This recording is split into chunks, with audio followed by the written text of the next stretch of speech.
السلام علیکم ورحمت الله وبرکاتو.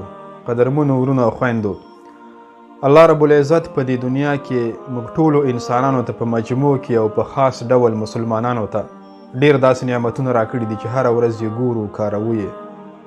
د ژوند برخه مو ده، خو هغه رقم چې د هغه نعمت ارزښت دی په اهمیت باندې نه پوهیږو.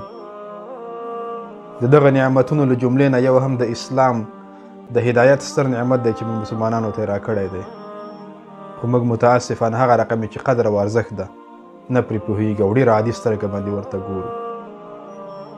امام شافعي رحمه الله علیه فرمایي، وایي الله رب العزت موږ ته په دنیا کې داسې نعمت راکړ چې موږ یې غوښتنه نه وکړ، یعنې د اسلام د هدایت نعمت یې موږ ته راکړ چې موږ یې غوښتنه نه وکړې، نه پوهېدو.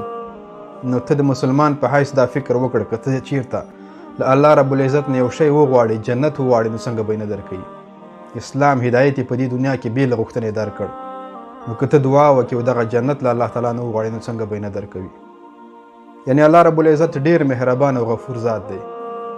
که په دې دنیا کې تا ته نور هیڅ هم در نه کړي، دغه د اسلام د هدایت نعمت یې چاته دا درکړی دی چې دغه قدر او اهمیت انسان نشي معلومولی، او دا ډېر لوی احسان دی الله رب العزت په انسانانو باندې، مسلمانانو باندې.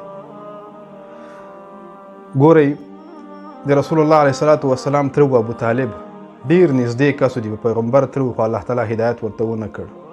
د نوح علیه السلام زوی نږدې د پیغمبر زوی و، الله تعالی هدایت ورته ونه کړ. خو زه او ته د دنیا په میلیاردونو انسانانو کې مسلمان پیدا کړي او دغه ستر هدایت یې موږ ته نصیب کړی دی. نو که چېرته په دغه باندې اهمیت، د دغه نعمت په اهمیت باندې بیا هم موږ تاسو پوه نه شو او دا ژوند داسې عبث وګڼو، نو موږ تاسو به ډېر غټ تاوان په ژوند کې کړی وي.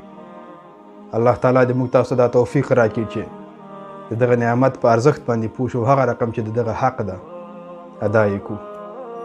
السلام علیکم ورحمت الله وبرکاتو.